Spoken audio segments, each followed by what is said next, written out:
Before this episode starts, I just want to address what happened last week with me leaving the dinghy adventure. When I started this channel, I told myself that I just want to be real, I want to be authentic, I want to be honest, I want to be myself. And I realized after reading some of those comments that the end of episode 3 was a little bit confusing. The reason I was a bit casual about it is because I thought to myself, well, if people want to keep watching that, then Daryl did record that. You know, I expressed that I left Parlay because I wanted to concentrate on my own adventure. I did feel like a passenger on that trip. And when I put that to Daryl and I said, it's not really feeling like my adventure, but if there's something that you can tell me now that does make me feel like, you know, I'm a part of this adventure, then I would love to hear that. And ended up saying, well, no, there's nothing that I can say because it is his adventure. Because of that, I decided it's best for me to leave to concentrate on me again, because that was why I left Parlay in the first place only a few weeks earlier. You know, we talked about it a lot and both felt like it was the right thing to do. So I apologize for anyone who was a bit confused about that. I definitely didn't want to lead anyone on. I didn't want to sell anyone this big trip that didn't happen. I wanted to start my YouTube channel from when I left Parlay, and that's what I did. This is only my 3rd episode, so I'm still learning. Here's the start of episode 4. Let's go. If you saw the latest video, you'll know that I achieved my dream of passing the Yachtmaster's exam. That's right, I'm a certified captain, and soon after, I received my first official job from Vaughan, sailing his newly purchased Hunter 38, from Cape Canaveral, Florida, up to the Chesapeake. As with any boat, we soon run into some pretty big problems. Jesus! And this episode is the start of that story. On my last episode of Parlay, I spoke with the camera about wanting to get into deliveries, and I left my email, and Vaughan got in touch, and he said, look, I've bought a boat, and can you help me get it up to Chesapeake? Well, in particular, Tom said, I'm going back to get my Yachtmaster's license. I'll be done with it in April. If you have a delivery in late April or May time frame, let me know. I was actually looking for a captain in that time, exactly at that time. Sure. Yeah, it worked. So we exchanged a few emails, and then here I am. Yeah, here in Port Canaveral. Port Canaveral. So now that I had my license, I already had my first job. So Vaughan had seen me on Parlay Revival, and he reached out. So it was off to Florida I went. Let's go. I always get so nervous going through immigration because normally I get taken through to the next room. I think I've got like some sort of red flagged or something. This time they just said, okay, enjoy. It's been a long day, but I'm finally here. It's 1 o'clock in the morning now, so I just grabbed a hotel and Vaughan's gonna come and pick me up in the morning. Haven't met him yet. Haven't even spoken to him on the phone. So yeah, I'm looking forward to it. It's gonna be an exciting time. Let's go to bed. This is her here, Waypoint 38-foot Hunter.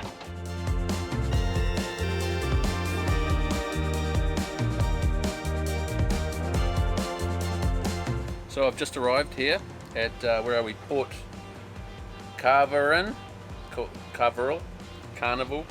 Canaveral. And yeah, I'm on Waypoint, which is Vaughan's 38 Hunter. Pretty much ready to go. We're going to go for a couple of day sails first because this is a new boat for Vaughan as well, so he wants to get used to it before we take this passage on. The idea is we're going to be going from here. We're in Port Canaveral. Port Canaveral. And we're going to be going up Chesapeake, pretty close to Annapolis. It's around 700 miles, but like I said, we're going to spend a few days, just get used to the boat before taking on this passage. So that's the plan. Alright, so just while we're having lunch, this is Vaughan. Hi. Tell us about yourself. So I just retired last August after 20 years working for a research lab with the University of Colorado, where we built scientific instruments for space exploration. Some health issues kind of made me realize that time might be getting short. I've done some sailing before. I really knew I liked it. Decided that it's worth an adventure. Try and do it myself. I grew up in Colorado. That's where I've been living. It's very landlocked. So yeah, when I retired, I kept telling my friends that I want to live a life a little more nautical than I have been. Yeah. I've been watching YouTube sailing channels for 4 or 5 years now, probably. Okay. So I started looking on Yacht World and just looking to see what are the boats, what are the features, what size seems reasonable. Do you mind sharing what you paid, or you want to keep it? Actually, no, I'm okay. He was asking $119. For the sake of moving forward, I basically said, I'll meet your price. Right. We'll negotiate other things, but I'll meet your price. Yeah. I'm not a great negotiator. There's no way I can say, no, it's $113,000. I'm not going to pay more. Well, I mean, if you missed out on a few boats leading up to this one, I'm not in a position to say that's a wrong price. Yeah. I can't pick a price I would pay. Yeah. So let's just go with that and try and make it work. And get it moving. But yeah, we'll soon see after the day sail. And if it all goes well, we're going to be leaving tomorrow. And that's the plan. Come along. Let's go. So with that, we replaced the bow headlights and we headed out to see what kind of condition this boat is really in. So here we are out on our little day sail. Probably just going to go out for an hour or two maybe, do a few tacks.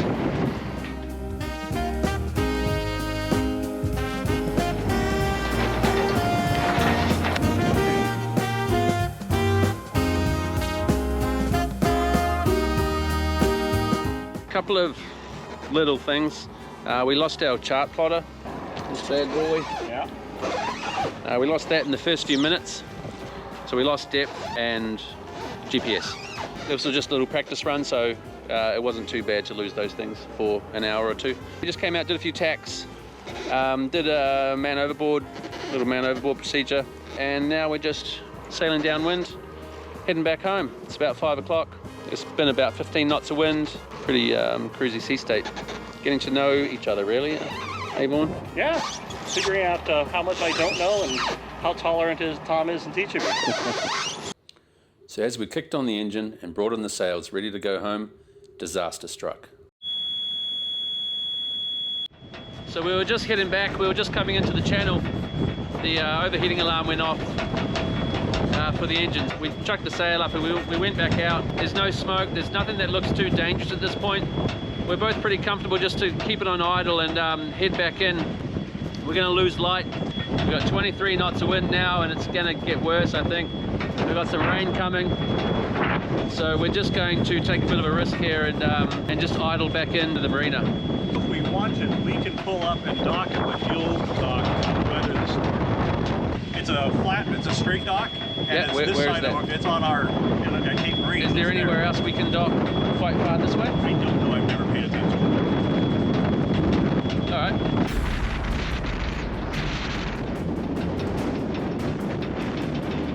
It's bumped up to 30 knots now.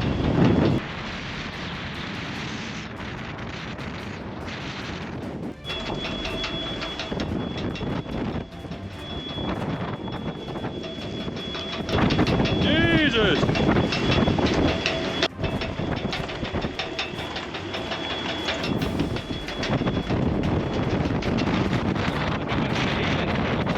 We're just motoring in, but we're heeling right over.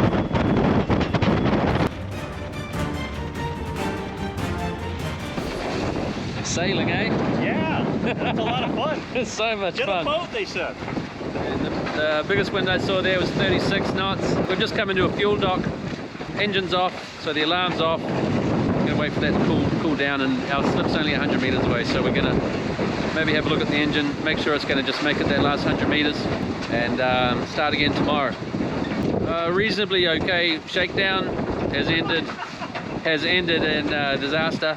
Overheated engine, losing our display screen, losing our chart plotter. Yeah, tomorrow. Check it out tomorrow. Morning everyone. So today's another day. Yesterday we felt pretty bad actually for Vaughn. It's a new boat for him. We went out for a little day sail just to test the boat out, make sure it's ready to go for our passage, and it got pretty ugly, but engine overheated, we lost the chart plotter, and we're having issues with the batteries. So yeah, Vaughn got a bit down yesterday. I felt really bad, but this is boating, you know, this is what it's like. You have your good days and you have your bad days. Vaughn's decided he's gonna upgrade all of his electronics, all of his instruments.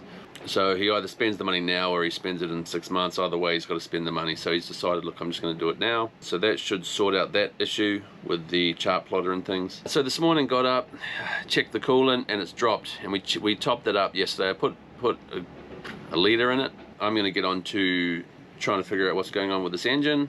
And Vaughn's probably going to get on to sorting out the batteries. Being a aero electrical engineer, something like that. The first thing I'm going to check is the heater, the hot water heater. If it's nothing to do with that, I'm assuming it's going to be the heat exchanger, some sort of leak, and we're losing coolant out the exhaust. Let's go. That's not good. This little job is possibly turning into a major, but let's just start eliminating. Oh man. Hang on, how do you feel today about after yesterday you weren't feeling too good? We started by losing the bimini. We found the engine overheating, rainstorm 30 to 40 mile gust, and found out that some of the ropes are a little too small for the new running riggings. The chart plotter that I've been trying to do on the cheap just didn't work. Can't imagine many things else that could have gone wrong, but yeah, I think that we have a plan that will work in the end. Off to the store? Yep. Let's go.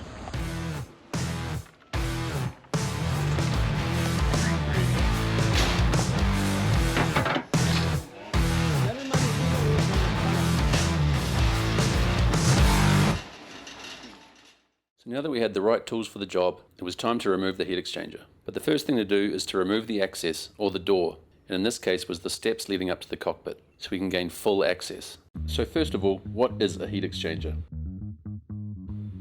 A heat exchanger is part of the cooling system on an engine. On many boats, salt water is used to cool the engine.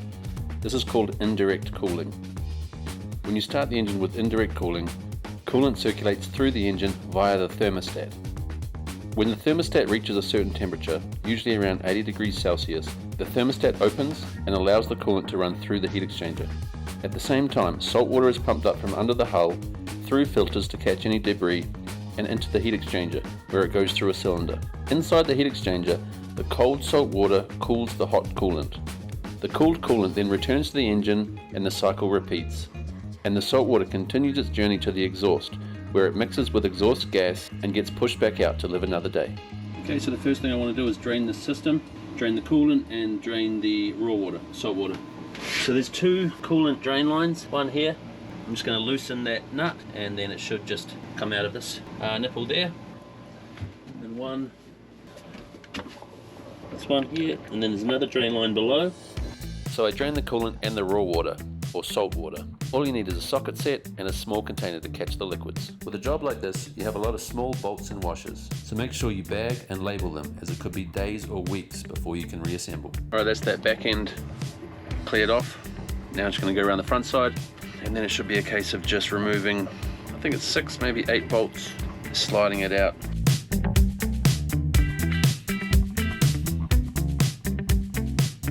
Alright, I was trying to avoid taking off the alternator, but no avoiding that, so that's the next job.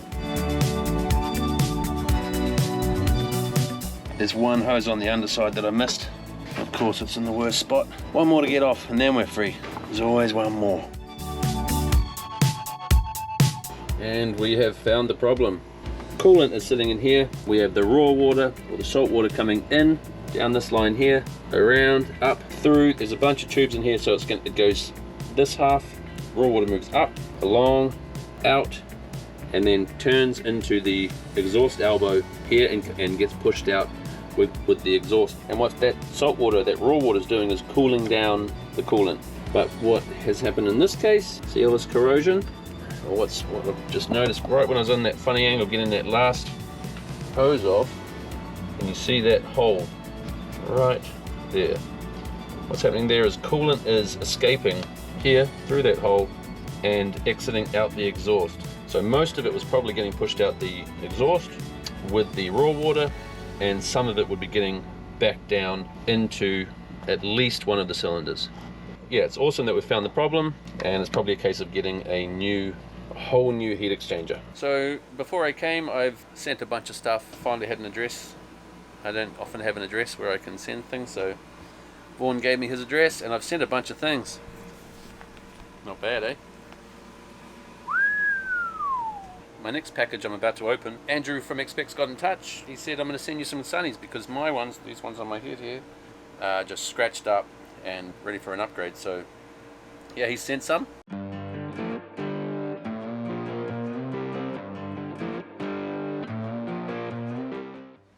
Appreciate that, brother. Good morning, everyone. So first job today, I'm going to replace this out-haul line. on the little day sail we had. It was just slipping in the jammer. It's just too small. It's a brand new one, but I think he just got the one size too small. So we just got new next size up.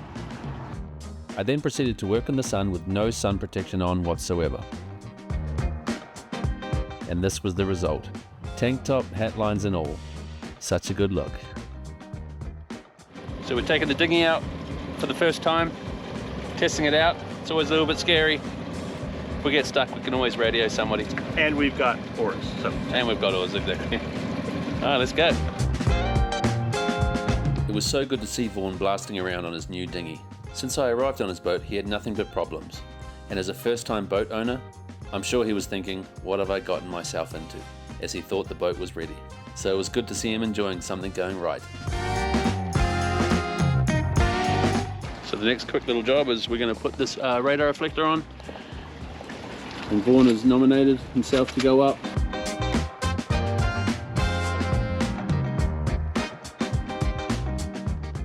The first thing I want to do before this heat exchanger arrives is clean that engine.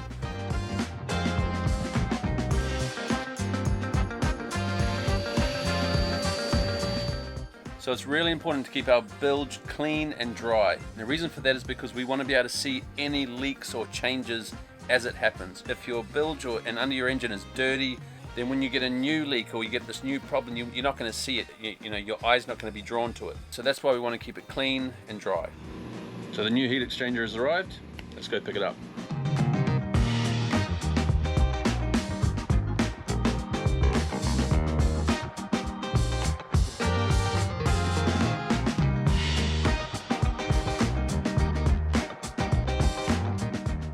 So look at all of this corrosion. So here's the unit here. It all comes already pre-assembled. You don't have to purchase things individually. You can buy the unit. We ordered the gaskets. One here for the exhaust manifold and one here for the mixing elbow. And that's about it. So let's put this baby together.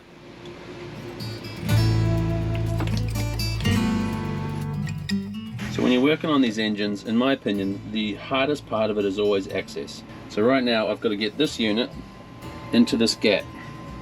We've got studs that go basically out of here. They're threaded in here and they stick out. I've got to put the heat exchanger in, put the stud into the heat exchanger, move it all across, thread both studs at each end, then slide it on, then get the bolts through. Done.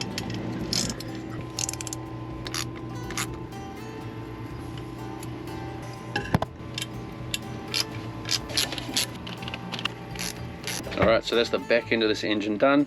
Chuck those last couple of hoses back in and then we should be good.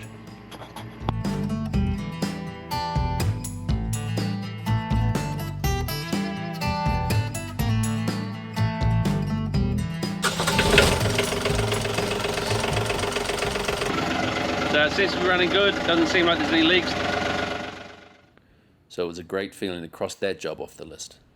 What's up? So while I've been doing that, Vaughan has been concentrating on upgrading his instruments. We lost our chart plotter and Vaughan just decided, look, I either spend the money now or I spend it in a week or in a month. So while we're here, he's gone ahead and just done a bunch of ordering and upgraded. So out with the old and in with the new. The only real challenge for Vaughan was trying to get the old system to talk to the new one. But Vaughan is pretty handy with electrical work, so he sorted it out pretty quick. But that job was rudely cut short by a squall. Oh, mama. I've been here for a week now, and every single day without fail, it always starts off in the morning beautiful, stinking hot, and then by the afternoon, it gets really ugly. It's something to think about when we're heading north. Realistically, it's going to take us minimum 7 days. So every day we're going to probably get this 40 knots, 42, 44.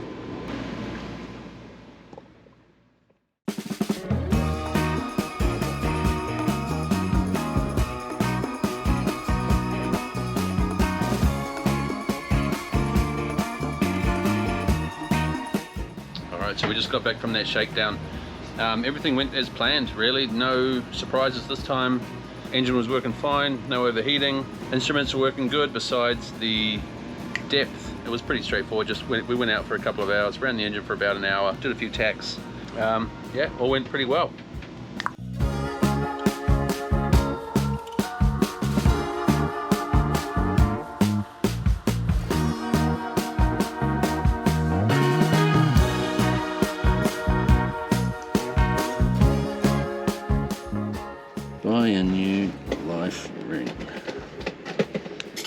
done. Next thing I'm going to do is cook a couple of meals while we're out at sea. We don't want to be, with a two-man crew, we don't want to be cooking while we're moving around. So I'm going to cook a couple of things, chuck it in the freezer, so we just need to warm it up.